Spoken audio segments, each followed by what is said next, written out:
Le patrimoine mondial immatériel a été établi lors de la conférence générale de 2003. Et donc ça fait 20 ans.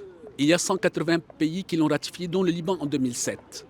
La spécificité de ce patrimoine, c'est qu'il revalorise les pratiques, les connaissances, le savoir-vivre, le savoir-faire qui sont transmis de génération en génération et qui appartiennent à des communautés. Donc c'est présenté par un pays, mais c'est les communautés qui en sont dépositrices. Donc les communautés qui peuvent être infranationales ou supranationales. Donc il y a une dimension anthropologique à ce patrimoine qui se fait en interaction avec la nature et l'histoire dans le cadre des droits de l'homme et du développement durable. Et ce patrimoine a été créé pour pouvoir justement préserver ces traditions orales pour qu'elles ne disparaissent pas. Donc il fait le pendant à l'autre programme prestigieux de l'UNESCO qui est le patrimoine mondial de 1972 et qui lui classe les monuments.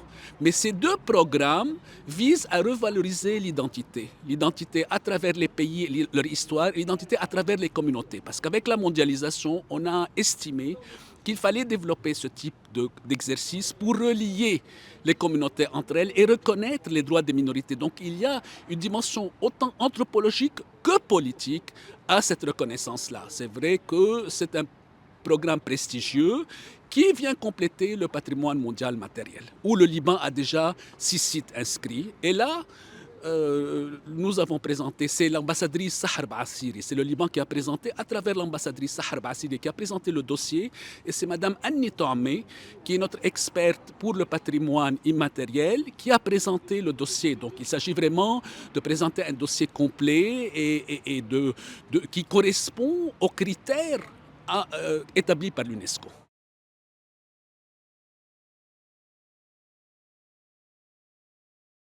Non, nous avons déjà sur la liste indicative de l'UNESCO, du patrimoine immatériel, la liste représentative, nous avons déjà inscrit, le Liban a déjà inscrit le Zajal, qui sont les joutes oratoires qu'on fait dans les montagnes libanaises et qui sont en dialecte libanais, mais qui sont un peu des concours d'éloquence. Et il y a d'autres aussi éléments qu'on peut inscrire, folkloriques ou de danse. Donc c'est très important de ne pas réduire le patrimoine immatériel à une dimension prosaïque.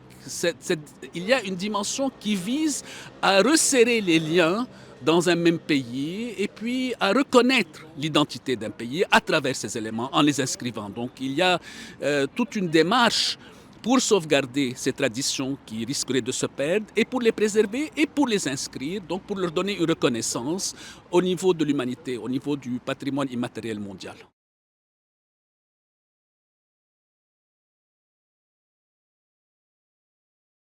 Bien entendu, c'est une forme de reconnaissance que donne l'UNESCO, que d'inscrire un élément. Mais il ne faut pas l'envisager uniquement comme une exclusivité, si vous voulez, parce que l'idée, c'est de décloisonner à travers les pays et de décloisonner à l'intérieur des mêmes pays entre les communautés. Encore une fois, ce que je voudrais vous dire, c'est que l'idée de ce patrimoine immatériel, c'est de réunir. C'est certainement une reconnaissance, que la manouche soit reconnue à l'échelle internationale comme un élément structurant de l'identité libanaise, identifié, et bien sûr que la cuisine libanaise dans son ensemble a toujours véhiculé une notion d'identité commune. C'est un des éléments qui rapproche les Libanais entre eux. Donc si vous voulez, la dimension culinaire n'a jamais été mise en défaut et c'est quelque chose qui effectivement identifie les Libanais.